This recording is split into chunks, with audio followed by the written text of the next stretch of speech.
Salam dəyərli izləyicilər, bugünkü mövzumuz Azərbaycan tarixindən 19-cu əsrin birinci yarısına düşmüş Azərbaycanın Çar Rusiyasının hakimiyyəti altında olduğu dövrdür. O dövr ki, 1828-ci il Türkmənçay müqaviləsi ilə başa çatır, Rus-Qacar müharibələri ikinci mərhələsi və Şimali Azərbaycan Çar Rusiyasının hakimiyyəti altına düşmüş olmuşdur. Həmin dövrdə Azərbaycan idarə etmə forması ilə bağlı olaraq nə deyə bilərik? Əvvəlcə Rusiya imperiyasının idarə edilməsi Çarın hakimiyyəti altında idi. Qafqazı idarə edirdi Çarın təyin etdiyi Qafqazın baş hakimi. Komendantlar isə Azərbaycanda əyalət, dairə və distansiyaları idarə edən Rus zabitləri idi. Ona görə də bu dövr komendant idarə etmə sistemi adlanır. Bu Rus zabitləri də təbii olaraq idarəçiliyi çox da yaxşı bacarmırdılar, ədalətli deyildilər.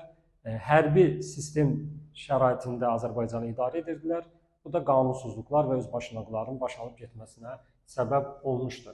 Bu dövrün rejimin yaranması necə olmuşdur? Bayaq qeyd etdiyim Türkmənçay müqaviləsi bağlanır. Azərbaycanın şimalı qalır Rusiyanın hakimiyyəti altında, cənubu isə Qacarlar dövlətinin hakimiyyəti altında qalır. Xanlıqlar ləğv edilir.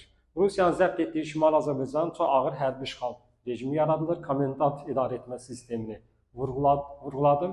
Komendantlar nə işə baxırdı? Əhalidən vergiləri toplayırdı. O vergilər əsasında vergiləri orduya xərcləyirdi, orduya rəhbərlik edirdi, məhkəmələri idarə edirdi. Bir sözlə, bütün səlahiyyətlər komendantların əlində idi. Onların yalnız ölüm hökmü çıxarmaq hüquqları yox idi, ancaq qeyri-qanuni olaraq istədikləri adamları da öldürmək kimi haqsızlıqlara qədər gedib çıxa bilirdilər. Davam edək. İnzibati vahidlər, bayaq dedim, əyalətlər var idi, dairələr, distansiyalar var idi. Dairə və distansiyaları idarə edirdi komendant. Əyalətlər bölünürdü mahallara. Bu əyalətlər, əyalət və dairələr əvvəlki xanlıqların yerində artıq yaranmışdı. Əyalətlər mahallara bölünürdü, mahallar kəndlərə. Mahal və kəndin rəhbərləri isə Azərbaycanlılardan ibarət idi. Yəni, yerli bəylər və ağalardan. Mahallara naiblər başçılıq edirdi, kəndlərə isə kəndxudalar başçılıq edirdi. Hansı bəylər, ağalar idi bunlar? Rusiyaya sədaqətlə xidmət edən bəylər və ağalar.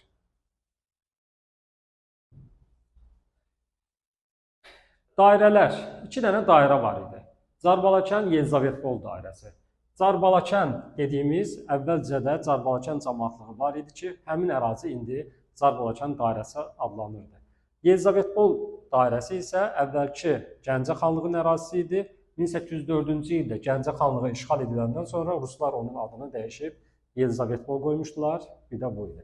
Distansiyalar Qazax, Şəmşəddil, Borçalı.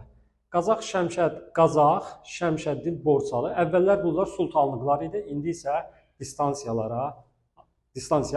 adlandırılırdı. Sonra bu digər əyalətlərə gəldikdə isə bunlar 2 böyük qrupa bölünürdü. Müsəlman əyalətləri rəisliyi, bir də hərbi dairə rəisliyi. Müsəlman əyalətləri rəisliyi mərkəzi Şuşa şəhəri idi, hərbi dairə rəisliyinin mərkəzi isə Dərbənd şəhəri idi. Hərbi dairə rəisliyinə daxil idi Bakı, Qupa, Dərbənd, mərkəzi də Dərbənddə yerləşirdi.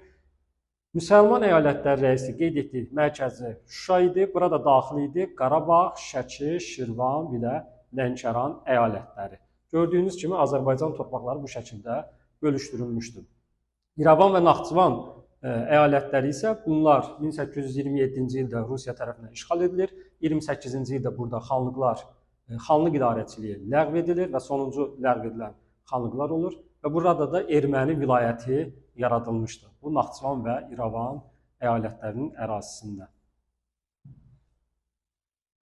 Gəlir indi Rusiyanın köçürmə siyasəti.